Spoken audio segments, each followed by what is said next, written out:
we have to thank our intrepid pair, Harry and David, for putting themselves under the spotlight. We have also another intrepid pair, Jelena and also Peter, who are going to start us off with the show, as it were, with the questions. But you are all part of it too, and for that purpose, we have a chat. And so when you start to feel the urge to ask questions, pop them in the chat, and we'll endeavour to get at least some of them answered as best we can. As you know, the focus is about the book and its making, and anything you like to ask around that. So, Jelena, Peter, are you ready to roll? Yeah, thank you, Dennis, and thank you everybody for being here. I'm very excited, sorry, to be part of this, really, because this book is such an important event in the constructivist community. I would say, even looking broader to psychotherapy and other contexts, so I hope we will have time to discuss those other contexts that are also relevant regarding the book. So really excited to be together and on this occasion. Rather than do another introduction, to go straight into it and to say that I was intrigued by your title. Where are the two of you? It's quite hard to focus on the two of you. The personal and relational construct psychotherapy. I was intrigued by that, the and. Do you think that you can have a personal construct psychotherapy which is either not personal or not relational? You want to go, David, or shall I? I'll let you.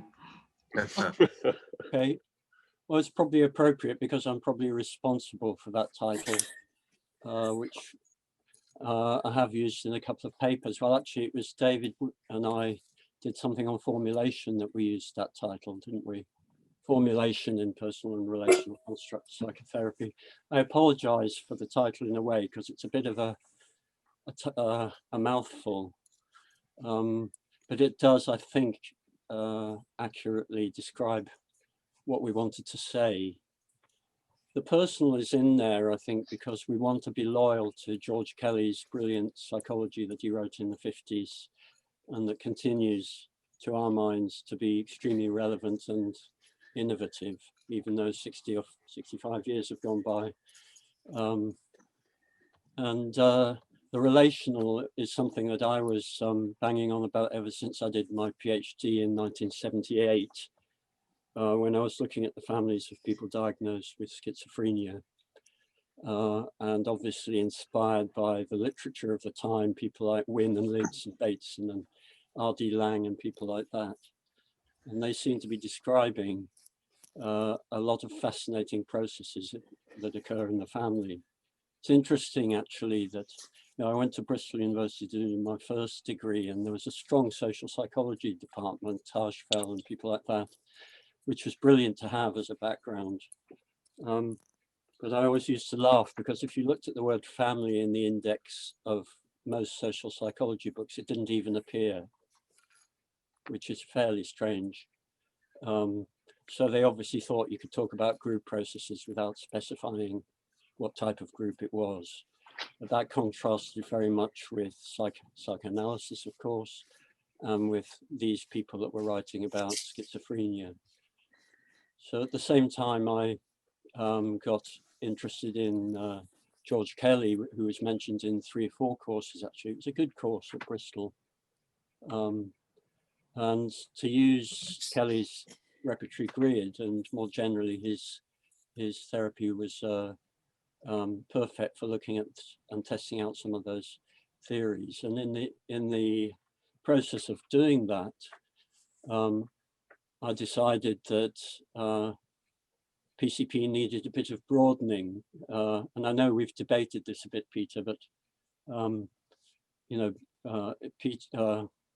Kelly was very clear on talking very much about relationships, especially with his Sociality Corollary, which says that we relate to people to the extent that we construe what their construction processes are. But I felt that in looking at groups, there was more going on, and that was particularly inspired by the systemic family therapy movement, who were talking about the patterns of relationship So things like the hierarchy that occurs between two people, or the closeness and the distance, emotional closeness and distance, were clearly very centrally vital processes in what these writers on the family were describing. And I think, in fact, I was talking to Bernadette yesterday, wasn't I? That do we need this, what I call the group corollary in the thesis, and more recently the relationality corollary? And I still maintain that yes, we do need that additional corollary, because the kind of constructs that people use to describe relationships don't exactly fit under the sociality corollary. So I like to use the metaphor of looking out of a school staff room window at the playground. So you've got these children, and the teacher in the school might look over and see 3 children, A, B, and C, and they can see that A and B are sort of baiting C and bullying him maybe, or being unpleasant to him. And the sociality corollary would say we need to know what the construction, how those 3 are construing each other. But what you can see there very clearly is a pattern of interaction that has a certain form of what I would call a triadic form. And when we say that 2 people are baiting a third person, that comes from the language in my book of the triadic level of construing. So what the relationality corollary is saying is that in order to play a role in a group of 3, in this case, we need to construe, and we probably don't do that very consciously, but we're aware of the dynamics going on in that group. So it's to capture things like that the relational side of it tries to do. And I'd just like to say, before I go on too long, how grateful I am to David, because I feel that the book fits together very well, the personal and relational. And people for a long time were urging me to write the stuff I was developing into a book, and I always put it off and thought, oh, it's too much of an uphill struggle. But being able to do it with David, who provided many of the things that complement what I was saying, including a brilliant final chapter on evidence-based practice, which I could never have stomached doing. It's interesting, isn't it, that we both really got into personal construct theory through work on families of people diagnosed as schizophrenic. Yes, and very inspired by Don Bannister's work on thought disorder as well. Yeah, I came across PCP in the first place when I was a student on an undergraduate course which was dominated by stimulus response psychology, work on rats and pigeons. Closest you got to trying to understand another human being was probably administering an, I think, personality inventory.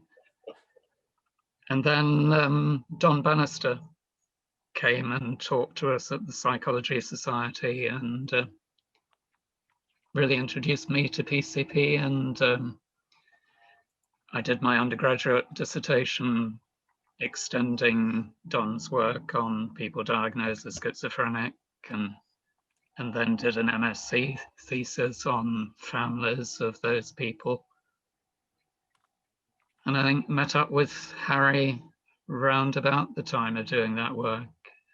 Yes, you were giving a talk in Leicester on the Leicester course, but I was in Nottingham at the time.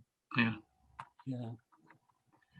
But probably for the book, I've brought more of the personal, and Harry's brought more of the relational, but they've melded together well, in my view, very well. Were there other titles that you considered?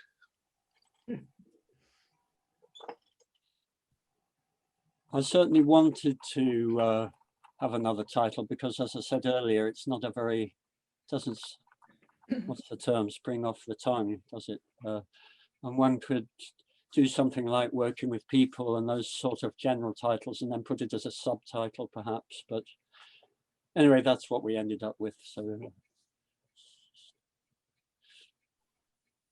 So perhaps you have already touched a little bit on that, like the origins of this idea of blending the personal and relational construct psychology, some sort of a history of how it all came into living in this book. And Harry, and also you, David, perhaps you have implicitly or explicitly referred to systemic psychology and working with families, etc. So perhaps also a question regarding that.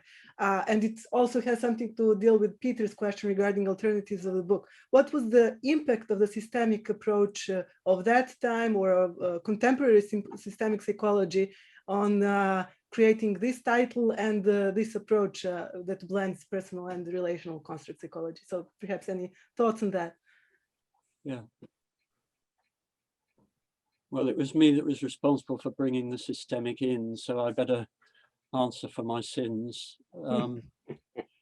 What the core of the systemic approach, I think, and it sort of comes from Gregory Bateson, really, is that there are these patterns of relationship. He described two major patterns in his work on anthropology in the in Indonesian islands, and they were symmetrical and complementary relationships. The symmetrical is where you get something like one response is met with a similar response, and the classic example is the arms race or the escalation into conflict.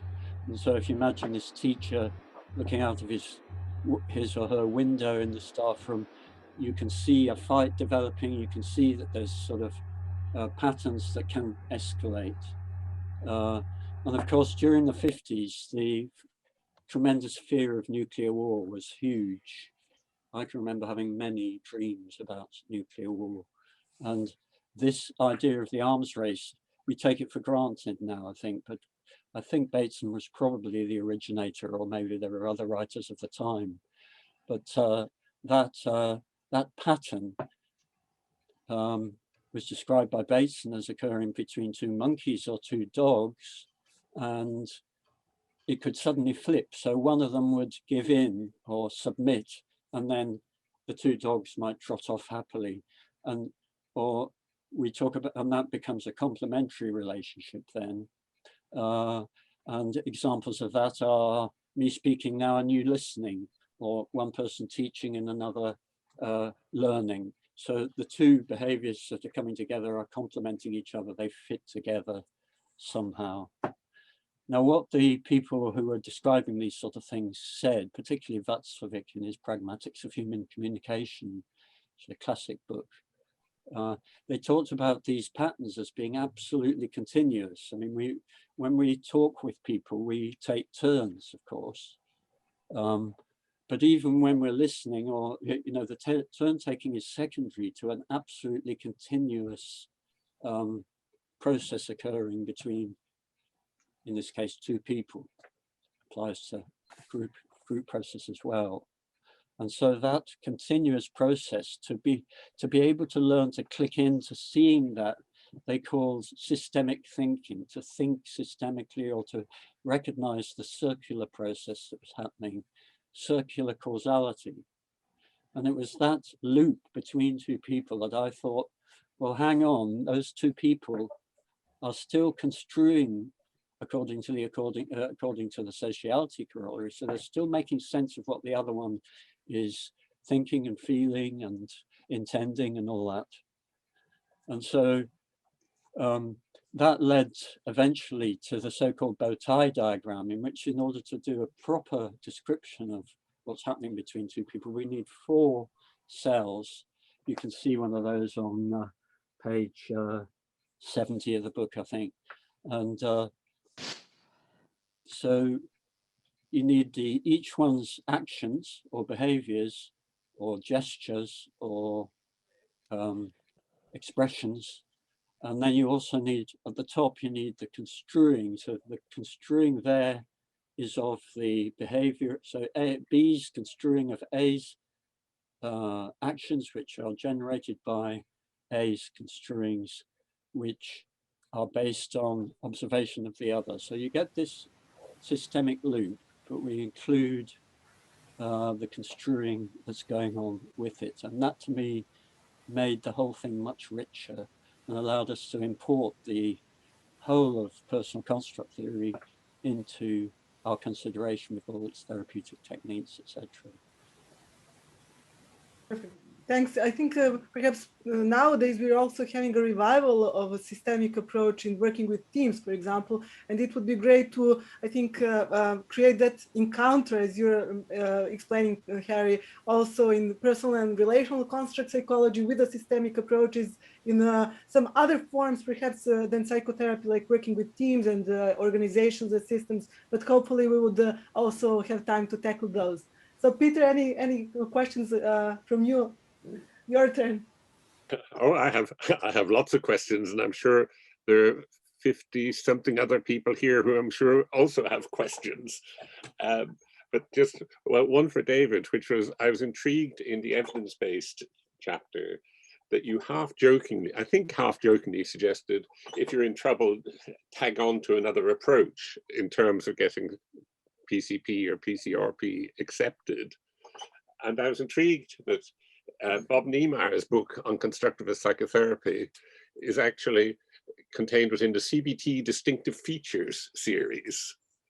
I wondered if you have anything to say about that whole process of attaching, subsuming, pretending. Yeah, I wasn't entirely joking about it. No, I didn't think so. I said half joking. Yeah. I am very concerned that, well, certainly in the UK, in the National Health Service, personal construct psychotherapy is not practiced as such. And one strategy of practicing it might be follow our pride and call ourselves constructivist CBT therapists. CBT has gone through various waves of development. At each wave, it swallowed something else. It swallowed cognitive psychology. It swallowed Buddhism. Beck once joked, if it works, it's CBT. There is a big evidence base now for personal construct psychotherapy. It's not publicized, but there is evidence that personal construct psychotherapy is just as effective as cognitive therapy. So if personal construct therapy works, let's call it CBT for the moment, until such time as it gets into guidelines of organizations such as the one that is in the UK inappropriately called NICE. NICE produces guidelines for what should be practiced in the health service. What gets into there is often based largely, I think, on political considerations. It's also based on the fact that personal construct psychotherapists, I think, have shot themselves in the foot, rather. They've refused to carry out outcome research on clients who are diagnosed in conventional terms. And if you don't do that, your work doesn't get into NICE guidelines. Can I just say, you know, because I was often approached and said, why don't you do a trial? Often I say, I can remember particularly there was a psychiatrist at Tonevale Hospital, the big asylum that I used to work in, called Tom Calmworth, and he said, let's do a trial. He liked our stuff, and we ran a clinic for inpatients, so the families would come in. This is family construct therapy, if you like. So we thought about doing it, but see, one of the philosophies that comes out of the book, which, okay, I might have shot myself in the foot, but I cannot but see every single piece of therapy as a unique thing. Kelly talked about the individuality of us all, that we're all unique human beings, and that our problems are unique, even if a lot of people suffer, for example, from the same symptoms like agoraphobia. Each one of those, the dynamics that leads to it is a completely different biographical event, a different context. So I had real difficulty in thinking, well, how are we going to do a controlled trial? I mean, you can sort of say that this group of people are the experimental group, but to my mind, every single example of that therapy was a different type of therapy because it was so tied to the unique pathway that each person who's going through life, all of us, and also people who've got problems, have got to travel down. And to be honest, I never thought, even having developed a fairly sophisticated approach, I think by combining these approaches, I never thought that I knew what I was doing. You know, when I met a family, I thought, well, what on earth do we have to do? Because you've got to invent each thing from scratch. And so I always thought or felt that actually trying to research psychotherapy as if you were researching in a drug trial was just basically impossible. And maybe that's But if you don't carry out research on your particular approach, the approach will become extinct, won't it? Yeah, no, I'm not defending it particularly at that level, you know, and I very much appreciate. I mean, David's done wonderful work using particularly the repertory grid and other methods from PCP to study the outcome and process of therapy. And I don't particularly defend what I felt. Yeah, I think some of this ties in with I think, Jelena, you've looked at different scenarios for the development of PCP, and I think one of them is being a guardian of the legacy, which I guess I always sort of saw myself in that category. But and I forget what your other scenarios were, but there were ones to do with unifying with other approaches, or giving up your uniqueness a little bit and being pragmatic. And I think we need to do that to some extent.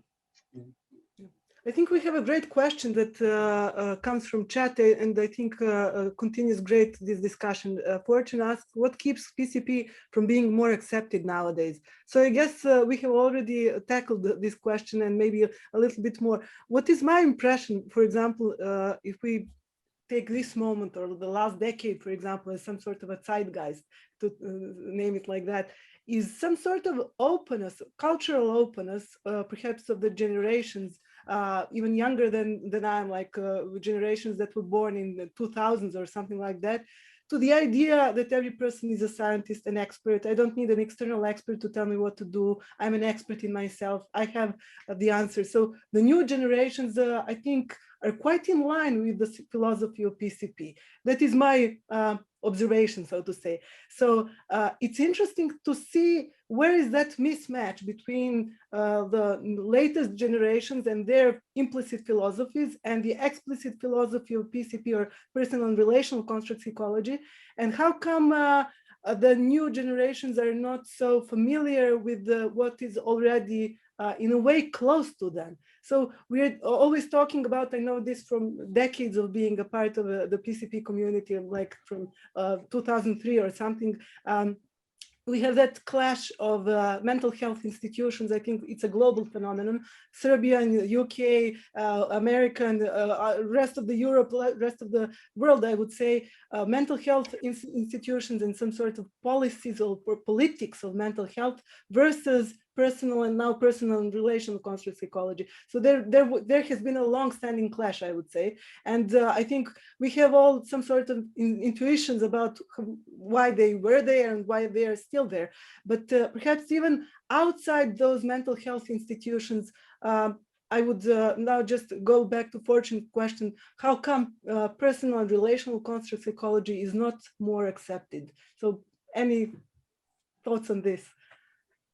I think partly because the CBT people are so good at marketing, and that's something that we've tended not to dirty our hands with. It also fits so much better with a quick fix sort of culture. And I would say that when people come across the PCP, they love it. You know, so many people just say, "Oh, this really makes sense," and it seems to do justice to who we are as people and the complexity of cases and problems. As I said earlier, the uniqueness of it, and PCP gives us a very rich variety of ways of working with that. But those ways are techniques, aren't they? And I think there was just a question in the chat, wasn't there, or a comment about techniques. What distinguishes PCP in a way is that it's got huge variety of very rich techniques. I saw Heather Moran was there, who's written a nice book on working with children, listing loads of techniques, and Peter himself and Diane Allen have written a brief manual of working with adults and couples in which those techniques are incredibly useful. But what's nice about the PCP model is that it does more than just present techniques. It sort of unites them together under this kind of umbrella or framework of making sense of human beings, which I think is incredibly profound. And I don't know, maybe that's another reason why it isn't taken on, because people get a bit frightened of some of the jargon. I mean, Peter, you made a comment, why have you put your philosophy chapter? I'm stealing your question now. That was one of the questions I had, Harry, which is... well, do you want to ask it? Well, when I talked to Harry, I said, when we've run foundation courses at Coventry, exactly as Harry is saying, we've asked people, why are you here? Because we don't advertise it, it's by word of mouth. And every year people say, because I came across PCP in action, I came across a clinician, it was really exciting to see it in action. And so when I started to read your book, Harry, the first chapter starts off with a bang, wow, we're right into clinical work. Yeah. And then I hit chapter 2 on the philosophy, and I thought, oh, and plowed through it. And you gave me a very strong explanation for putting it so early. So yeah, over to you. Well, I'm only aping our dear George Kelly, you know, who starts talking about philosophy in the first few pages, and which I abstracted 7 basic assumptions, which actually I used to write at greater length in a paper that I'm sure you'd love to read, called Person Constructivism Part 1, in which I go through these 7 assumptions.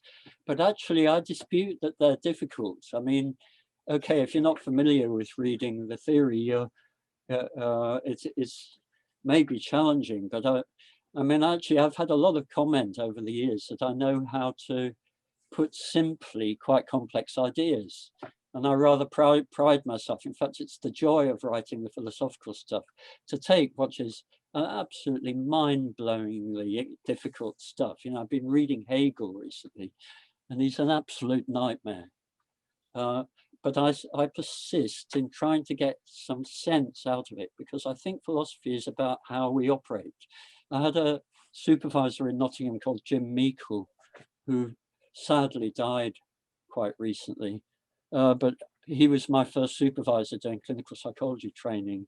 And he said, Harry, you know, what we're doing really isn't psychology, it's philosophy.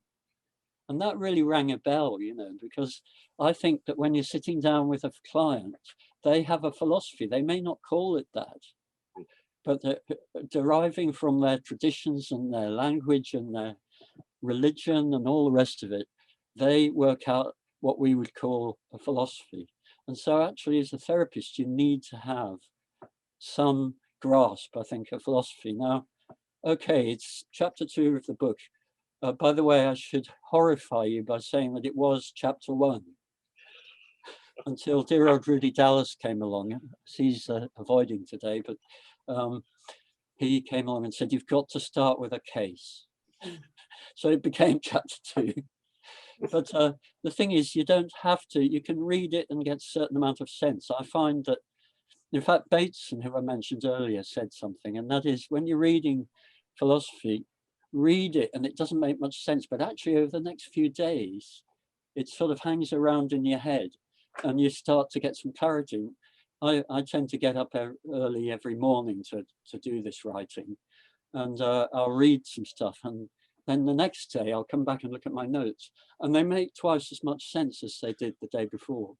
So, you know, the thing is to get familiar with the general model that we're presenting in the book, and then keep going back to that chapter, and it'll make progressively more sense. I was talking to Mikhail yesterday. Mikhail, are you there somewhere still? He's probably muted. I am, yes.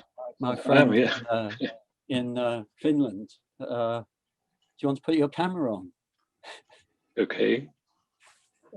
Because we were discussing this question of the philosophy, and you waxed lyrical about how important it was to put some philosophy in there. You said something like, and correct me if I'm wrong, that you've got to start with those general assumptions, because otherwise people could get the wrong end of the stick when they're looking at things like techniques.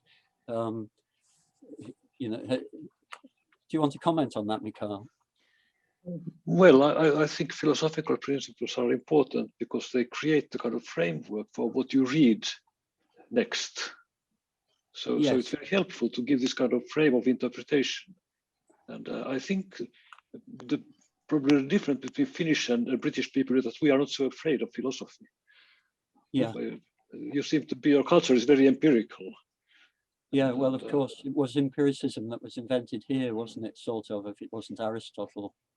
But I think there's an anti-intellectualism in our culture that doesn't, for instance, it's not in Ireland, is it, Bernadette? You're not, you're muted as well. And on the continent, people are much more willing to talk at the philosophical level, I think. I remember, actually, this is a little bit off the point, but at a meeting with John Bannister, maybe, it must be 35, 40 years ago. And he said to me, "You're very philosophical, Bernadette, aren't you?" And I thought, oh my God, that's probably not a good idea. But just to follow up on what is being said here, I go along with that. I like to have a sense of where somebody thinks they're coming from. What are the kind of silent, covert assumptions they're making? What is the value system? So I very much appreciated chapter 2 being where it was, but I'm also very aware that I loved you putting chapter 1, the clinical chapter, first. I thought, yes, that gave me a kind of a curiosity about the rest of the book, though it felt a bit disjointed, I have to say. But I liked the placing. I did like the placing. So you mean the chapter itself was disjointed, or the transition? No, to the transition into the rest of the book. Yeah. Just that. But so sorry, Peter. I suppose in a way we're representing two sides of the same coin. The island of Ireland. I agree. I came across a thing by Tom Kerridge recently, who's a well-known British chef. And he said that when he goes out to a restaurant and has a really good experience, he values that. But then he goes home and tries to work out, now, how did the chef do that? And to actually recreate it for himself. And it struck me that that was a really good metaphor for this, exactly as Harry was saying, that one should read the clinical bits. The excitement is there about how does this work? And then go back and try to understand what the underpinnings of it are. And the third stage, the dessert, is David's section of, well, how does this stand up in the real world? And so I think exactly as Harry was saying, there are ways of reading this book that will actually get you a lot more out of it rather than that disjointness. That's exactly what I was talking about, the excitement of the clinical, and then I've got to read 30 pages. Not that the philosophy wasn't relevant, but I wasn't ready for it then. Yeah. So perhaps to focus again a little bit from the chat and what we're talking about now in the main session. So we have a couple of comments. I saw Michael talking about a need for, just to find that citation, Mike, from the chat, rigorous human alternatives to CBT. That one, and also somebody commented on the online presence during COVID of personal and relational construct psychology. So there has been obviously some movements that make this kind of thinking, personal and relational construct psychology, more familiar to wider groups of people, so to say, or we have experimented, of course, with the online format, seeing how people react to it, and I think some first impressions are very positive to that. And again, we have a question that Peter raised around the language and the philosophy. I think it is two things around the same coin, two sides on the same coin, like language of personal and relational construct psychology and its philosophy, and the way we communicate it and how people understand it. Again, a personal reflection, when we talk about ways personal and relational construct psychology can help organizations, or like agile people, agile coaches, or engineers who work with teams, they don't have trouble understanding philosophy in case we tell it in a very plain and simple words. And they, when compared to CBT or CB coaching, which is also a new perhaps genre of the cognitive behavioral psychology in organizations, they say, okay, this is much less schematic. It gives me more freedom to improvise. It's not a recipe, and I feel more certain as a professional, having a wider range of things, how I can do in a moment, how I can customize the intervention towards a specific situation. As Harry just said previously, each time I don't know how to start and what will be the outcome. Like having that unknowing stance is something that nowadays, perhaps engineers, to talk about them, appreciate actually about personal and relational construct psychology. So probably plenty to harvest on with maybe a new mindset of new generations. And of course, perhaps now as a question to Harry and David, what can we do about the language? What can we do about communicating the philosophy, which is obviously appealing? And what can we do about marketing, that David already mentioned as one of the reasons why personal and relational construct psychology hasn't become already more popular. So any thoughts about language, philosophy? Buy the book, read it. Yeah.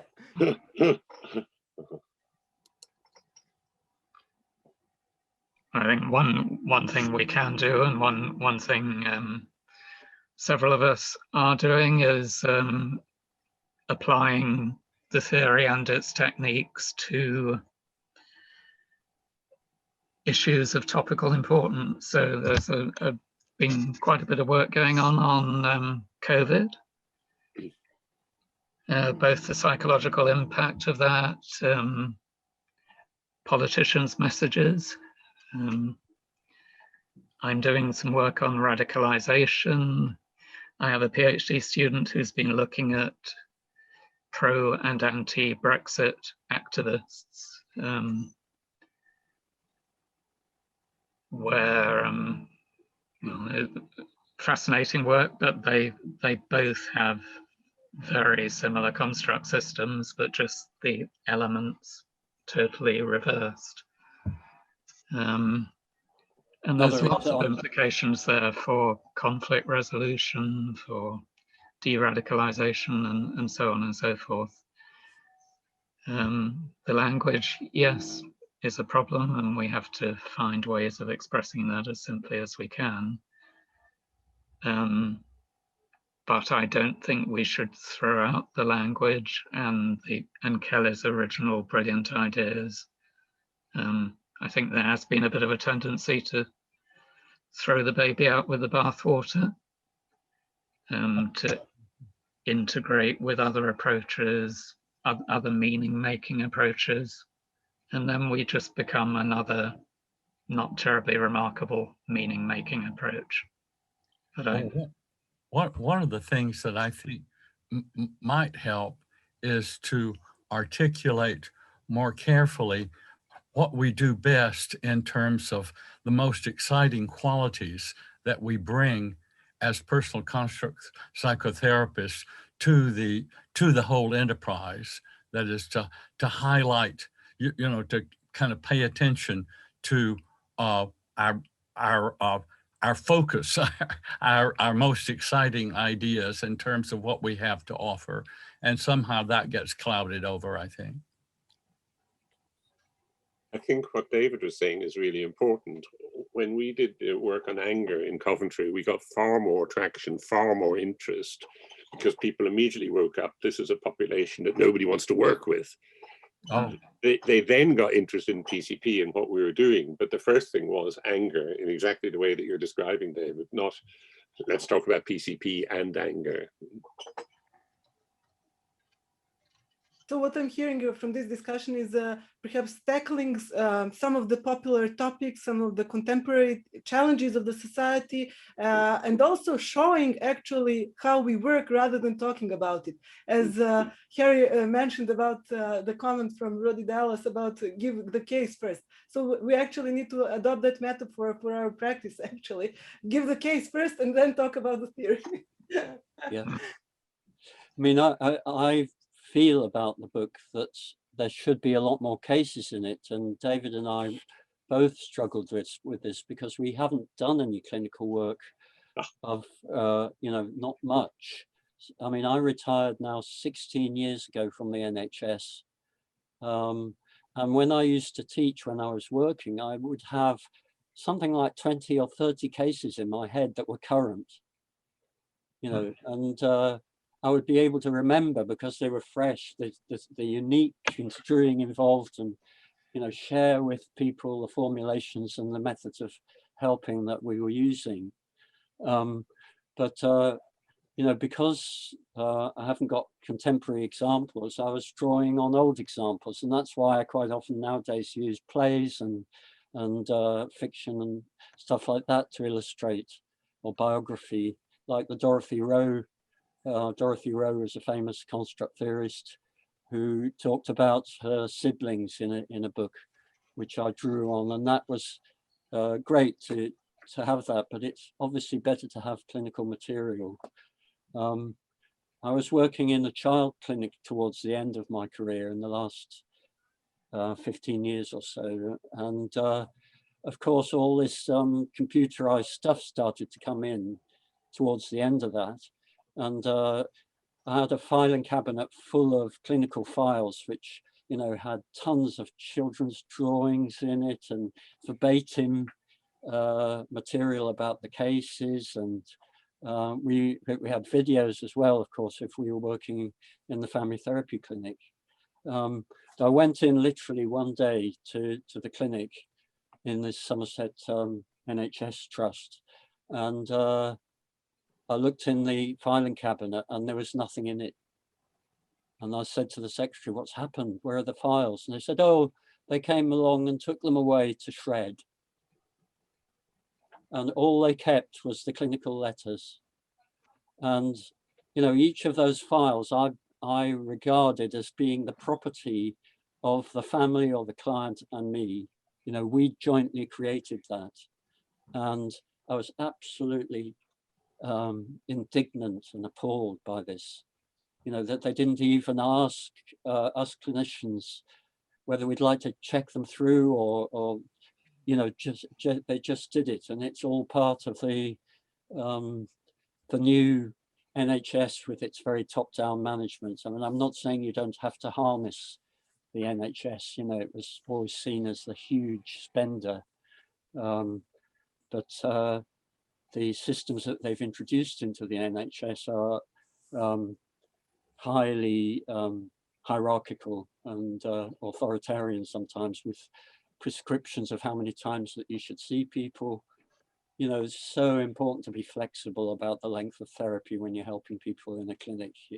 Some people I always used to say that the people with very difficult problems versus apparently more straightforward problems versus how easy it is to help them, how quickly you can help them, are orthogonal in our terms. They're independent dimensions. So you could get somebody with quite severe psychopathological problems, so-called, that actually you could sort out in 2-3 sessions of family therapy when it went well, or individual therapy. More often family actually with that. And then you got people with sort of quite minor problems that you go on seeing for ages. But the point is, people have different needs. If you've got a very traumatic history, I believe that it's right to go on. I can remember working with somebody for 5 or 6 years, going through that kind of a history. So nowadays they say, right, 6 sessions of CBT, and that's it. If they haven't recovered, that's just tough. And I wanted to get a little bit of politics in today, and there it is. Harry, could I say something? Viv. It's Viv. Hi. I mean, I'm not a psychotherapist and never have been one. And I know that the PCP community consists of a lot of clinical practitioners. But I do feel strongly that we can sometimes overlook the fact that PCP is not just synonymous with psychotherapy. Absolutely. That there is, there is academic work going on there, and perhaps not as much as there ought to be. And students are not getting introduced to PCP, which I think is, if you haven't got the academic research thread being visible and PCP being introduced to the curriculum, I think you're not going to have the kind of weight behind the move to have PCP psychotherapy more widespread and accepted. And I really would like to see people active in PCP widely publishing their work more than they do at the moment. I mean, there's people like David. I know that there are others who are regular publishers, and I try to do my bit as well. But we're not anything like critical mass in terms of telling the psychological community that there's a faction out there that that has something to offer to academic research. I think important not just to publish, but to publish in journals that other people will read. So not just an international journal of of constructivist psychology. Absolutely. Not just in personal construct theory and practice, but yeah, very good point.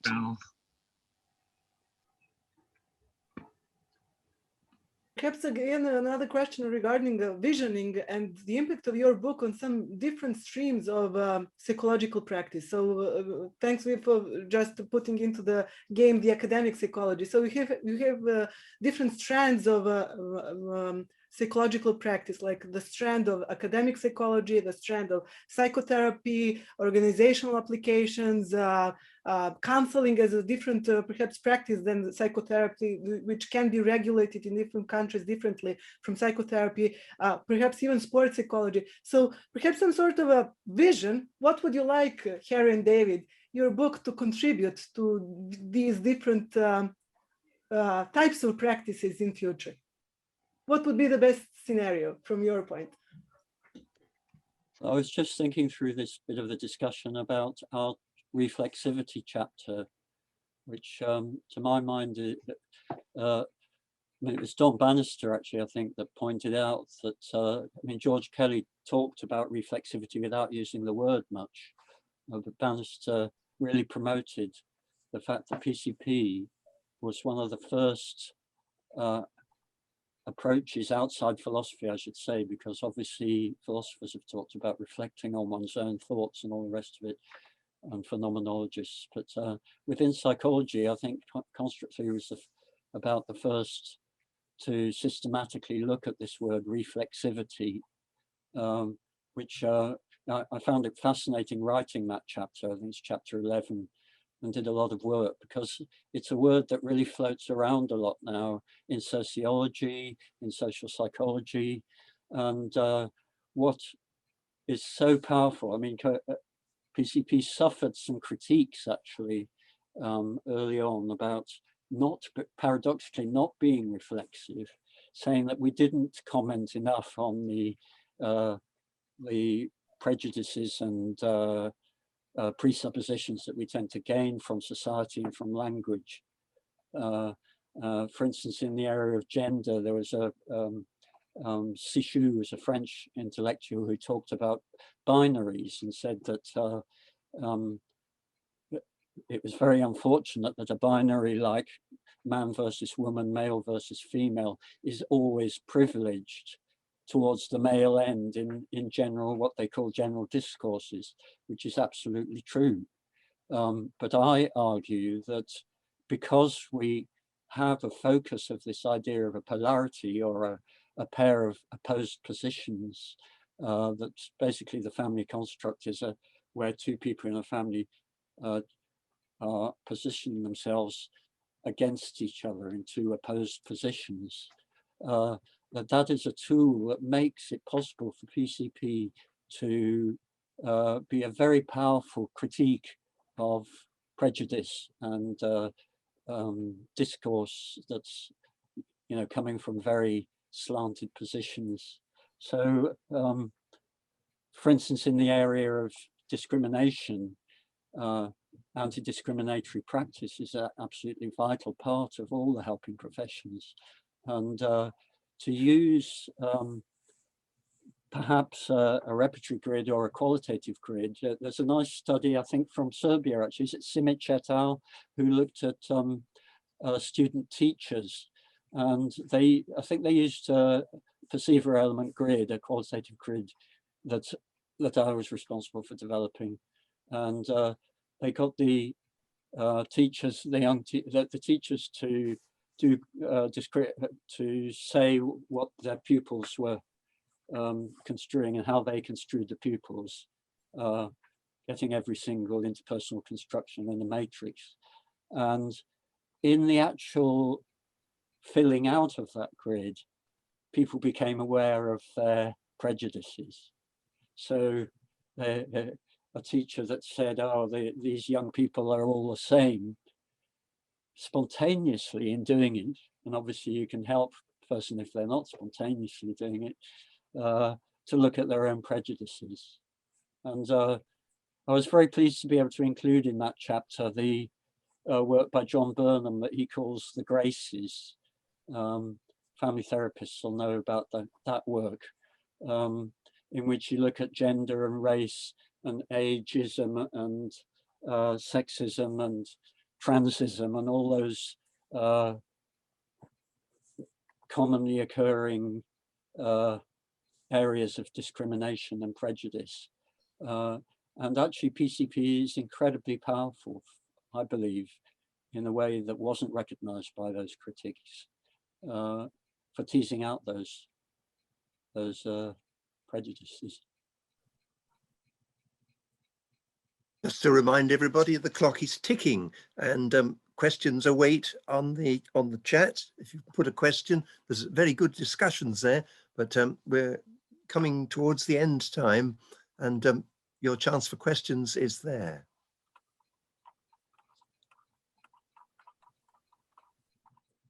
There's a lot to take in.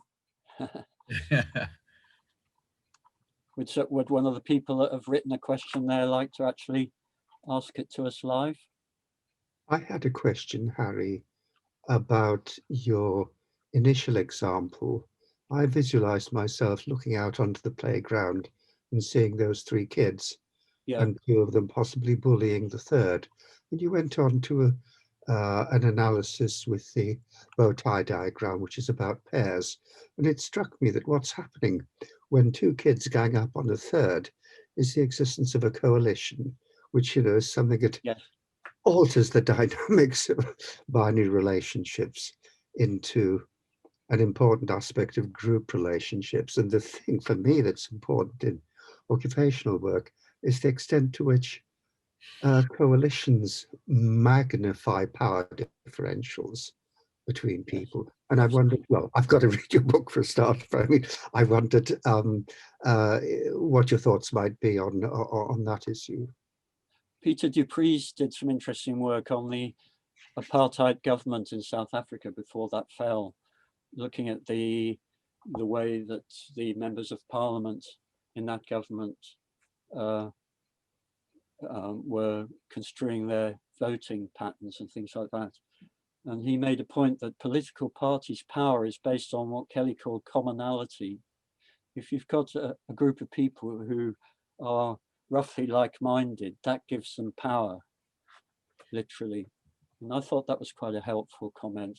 It's worth looking back at that book's Social Psychology of Identity, I think it's called. Yeah. David, did you want to say? No, I agree, that's an important book. I just saw Sally Robbins' comment about the sociality corollary being superordinate to the relational. Is that the way did I get that right, Sally? I can't see it at the moment. You there? Guilty as charged. Yeah. I mean, we've talked about this before, haven't we? Yeah, no, I mean, it's a very nice question because it helps me to articulate why I think that's wrong. Yeah, I know. I just put it that way because the chat was framed in that way. But yeah, I know we disagree, and I honour and respect the work you've done, and I think the expansion and the development that you've done has been extremely helpful. But I still see it as structurally under sociality, as we've said before. I also respect that, and I wouldn't attempt to change your mind on it. But maybe I can change some other people's minds if they're teetering on that erroneous thinking. The thing is, I think, I forget which table it is in the book, but it's the dyadic, monadic, dyadic, triadic levels of construing.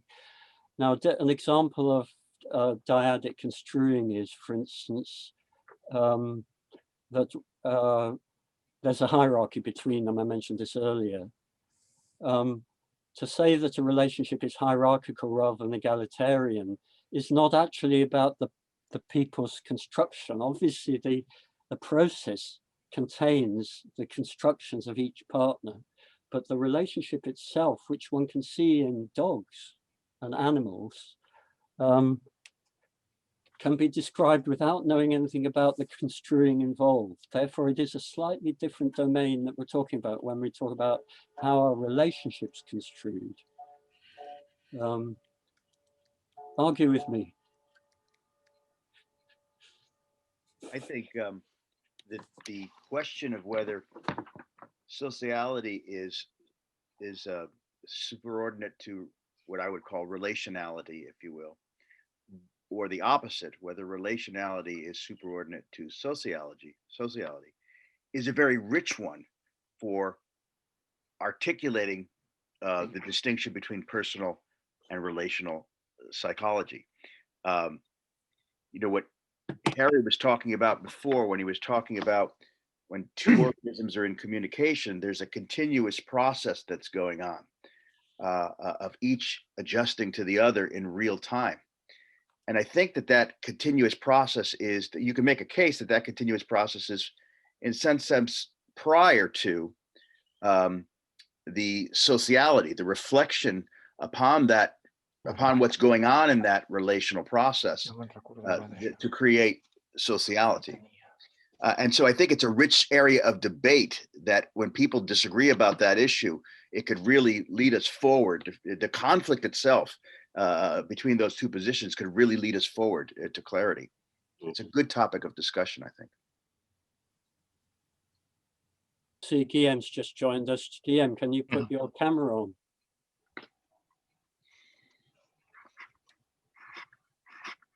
And Guillem, who has just joined us, is one of the people who I think will eventually get personal and relational construct psychotherapy into treatment guidelines. with the work that he's been doing on dilemma-focused intervention, both developing a very elegant therapeutic approach and collecting very rich process and outcome research data on that approach. And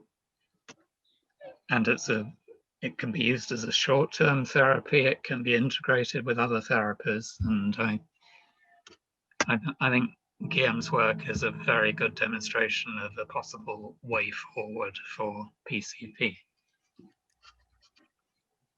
He's too shy to appear.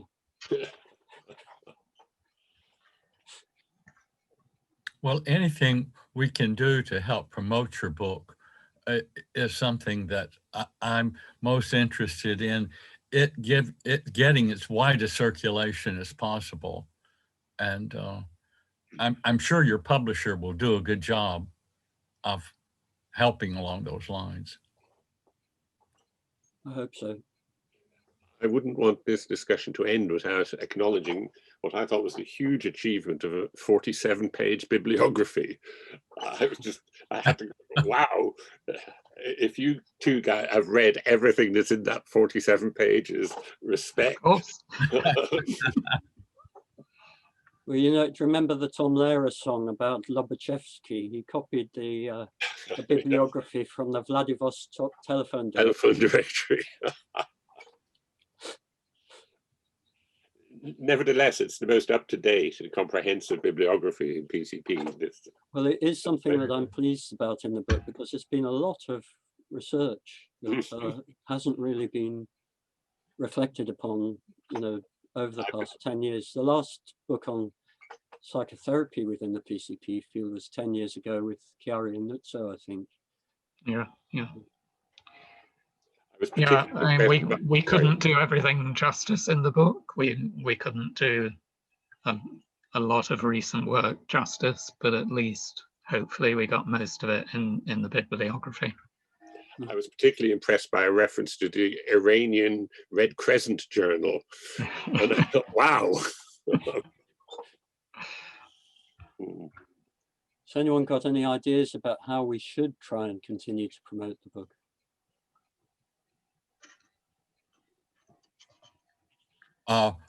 One of the ideas is the divisions of the APA, which I'm most familiar with, to make sure to contact the head of those divisions, or the person who puts in reviews of books related to psychotherapy, as a way of getting, you know, the word out in the different interested divisions. That's one idea I had. We have Isn't John Ruskin head of one of those, friends? Say that again. Isn't John Ruskin? Yes, that's right. President of the counseling division, or the humanistic? He's the president of humanistic psychology, right. Division 32. So that would be an automatic good contact to get the book noticed, reviewed, you know, featured in some way in the Division 32 publication outlets. All right, thanks. That's a good idea that you mentioned that. I wished I had featured him first, because he's the one I'm most in contact with of all the heads of the different divisions of APA. John has a question. You're gone. Yes, I wonder, in terms of advertising the book, how much mileage there will be in social media outlets and or platforms. And I'm thinking of maybe Facebook or LinkedIn. I don't know whether either of you have thought of those particular platforms. Harry is the one for those, I think. Well, I've put some stuff on Facebook, but it tends to be just to the community probably that knows it already. I guess one could start putting it on other sites that I hadn't thought of doing. That's something we could do. I have actually invited quite a few people to review the book, and Bernadette's very kindly done a review for that's the first published one, isn't it, in the Irish Journal of Psychology? That's not quite the right title, is it, Bernadette? Sorry, you're muted. You're muted. Andy Treacher wrote a nice one in Context, the Family Therapy Journal. Hi, Bernadette. Hi, Harry. Yes, and it is. That's the right title, the Irish Journal of Psychology. And that's online as well, so people could access it there. Yeah. You made a critique actually in that review that we didn't do enough about women's issues, which I think you're absolutely right. Not just women's issues. Or yeah. Not just women's issues. I didn't want to confine it to that. I was a little bit concerned that certainly women's issues were the fact that most of the cases, which of course is understandable, that are spoken about were women. Women were certainly involved. And these were two very experienced male therapists speaking. So I thought this disjunction is not a good idea.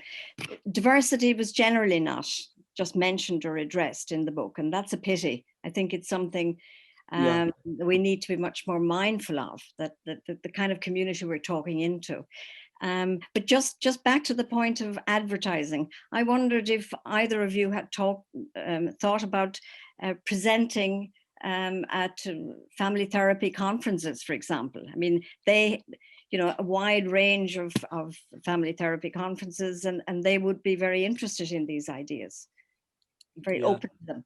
So another way of advertising the book and thinking about the work, actually. Yeah.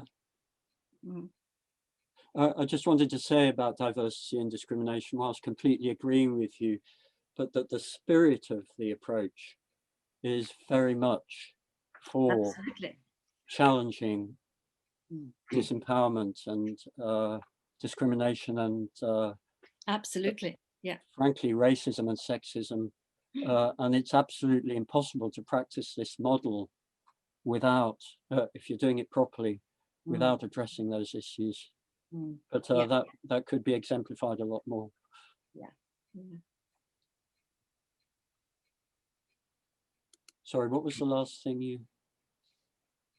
I was just talking about presenting. We're talking about meeting, spreading the news about the book, spreading the news about these ideas. And I thought, you're forgetting that we're getting rather ancient. We are. I know. That is one of the problems. I just noticed that Viv actually had mentioned on the chat that we need to be much more attentive to having personal construct psychology, Kelly's psychology, taught in undergraduate programs. If it's not taught in the undergraduate programs, then it's not going to have this later life that we're all wishing for it. I was fortunate enough this week to give a Zoom lecture to an undergraduate module on PCP at University of Hertfordshire. I think Nick Reed is amongst the participants today. That Nick was very much involved in setting up that module, and I think, if I'm right, Nick, there are about 50 or 60 students on it who are very enthusiastic about PCP. Yeah, it varies from year to year because it's been going now for about eight years, I think, and I think this year we've got 47, but sometimes they cap it sometimes, but sometimes we've had 70. They're always interested in your dramatic tales.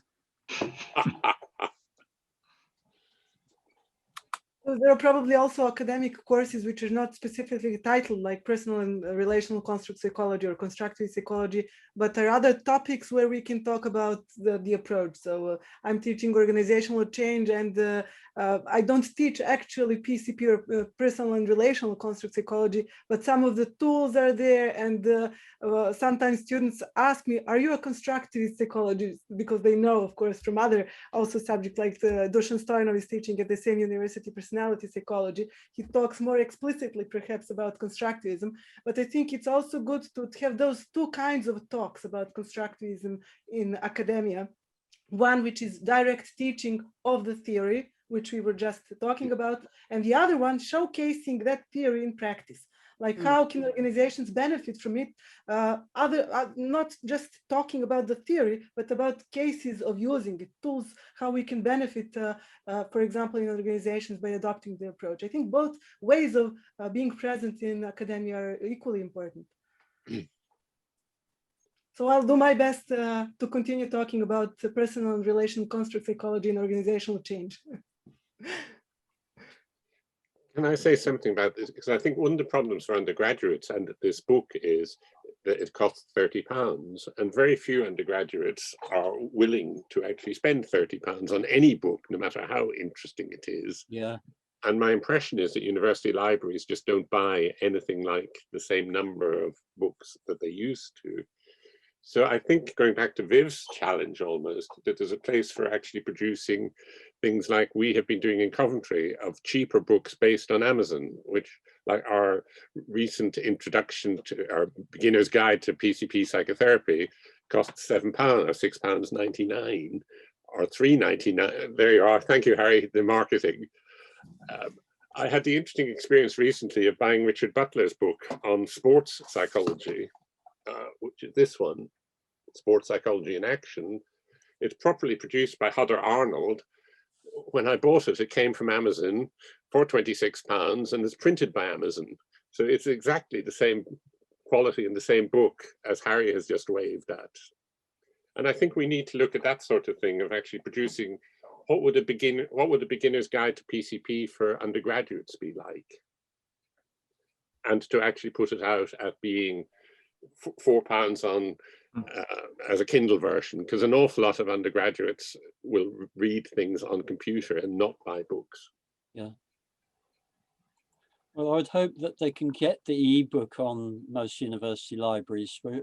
Wouldn't that automatically happen via things like EBSCO and you know, those what's the well-known one, JSTOR? Yes. Yeah, I don't know. Nor do I. Anybody know the answer to that?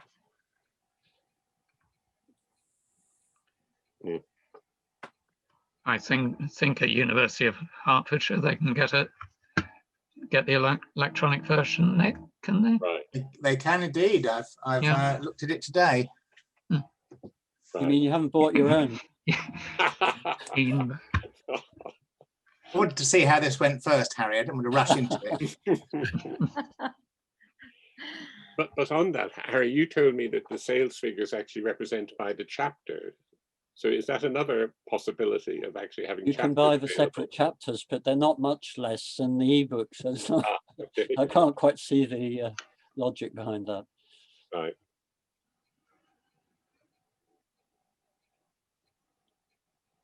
So are there any other questions or comments that people want to make?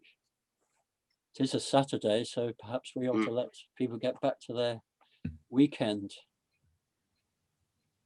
I'd like to thank you all very much for putting up with us. It's been very nice, lovely to see you all and share these abstruse thoughts with you. I think we should also acknowledge Dennis, whose idea this was in the first place, to actually create this forum. Thank you, Dennis. Yes, thanks a lot, Dennis. Yeah, likewise. And also thank you to Harry for months of very enjoyable collaboration. I think our biggest disputes were about punctuational matters. The Oxford comma, for example. I wouldn't call it a dispute, I would just call it a yes, David. Our biggest nightmare, or my biggest nightmare, was when I realized that we were going to be about twice as long as the agreed length with the publisher. Yeah. And I lay awake thinking, well, I know how to get through this. I can just persuade Harry to jettison all of his chapters. And but say, lying awake, why do we suffer from such acute verbal diarrhea? But fortunately, our publisher and our editors were extremely generous. They indulged us, and I don't think we had to cut it down at all in the end. Right. So before we go, I'd like to thank our two compares, Jelena and Peter, for leading us on and getting a very interesting discussion.